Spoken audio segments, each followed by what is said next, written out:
I just finished rewatching Komi Can't Communicate. I really enjoyed the first season and was excited for season 2. I finally got around to it, and after finishing, I can't help but feel empty. And it got me thinking about what I really like about romance anime in the first place. Why do I like the genre so much? I think the answer is really simple. I believe it just kind of fills that sense of belonging for me, or some kind of wholesome dopamine rush. Seeing two people bonding over time and eventually falling in love really just does it for me. And now that I think about it, I don't think this just applies to only the romance genre. I think that anime and games of any genre can also give this feeling. For example, Deku and Uraraka from My Hero Academia, or Yu and Rise from Persona 4. Those are only a couple of my favorites, and if you really want to get silly, I'll throw in Robin and Lucina. Romance is one of my favorite parts of any game I play or anime that I watch. Fire Emblem especially with the marriage mechanic. If you married someone in the older games, you'd have a kid, and they would have you and your partner's stats, creating a deeper connection with the game and its characters. With anime, that satisfying feeling of seeing the two people finally kiss or confess their love to one another is such a good feeling after all the build-up. Take Love is War, for example, or you can pull a Dark Gathering and do it in like 3 episodes, which is just as fine. The anime's job then is to flesh out their now intimate relationship and go more in-depth with both characters' sense of love with each other. What I'm trying to say is that romance can be such a huge bonus to a game or anime if added. To really get the message across, I want to give a very good example from Persona, the one I talked about earlier, that being Rise.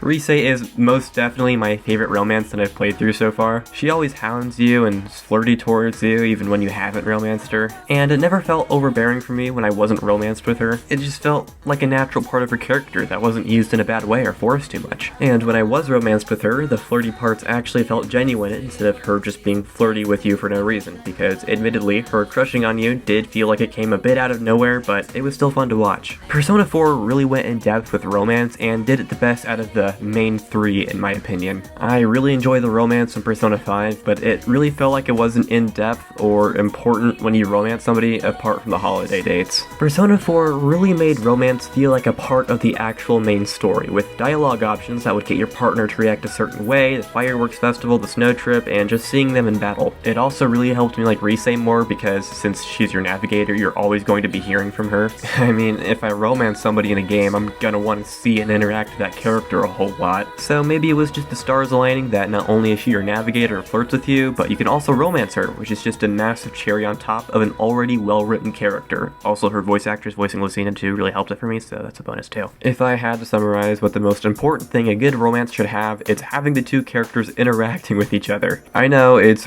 so revolutionary, but if you really think about it, any romance would fall apart without any good interactions and development. What would hinder a romance is if you have an annoying side character always interrupting the two main people having a deep and intimate moment with one another, or if you have too much filler where you are just dying to get to the part where the couple is being lovey-dovey with each other. That is how I felt when watching Komi Can't Communicate. I really love Tadano and Komi so much. I think they're really good characters. I really like the show, but I wish we'd get more of Tadano and Komi interacting with each other. That's definitely more of a personal gripe of mine than a full-on critique, but a problem I have nonetheless. Thank you for watching. This isn't going to be a long video, I think. I just wanted to make a video loosely capturing my thoughts on romance and why I'm so in love with Rise.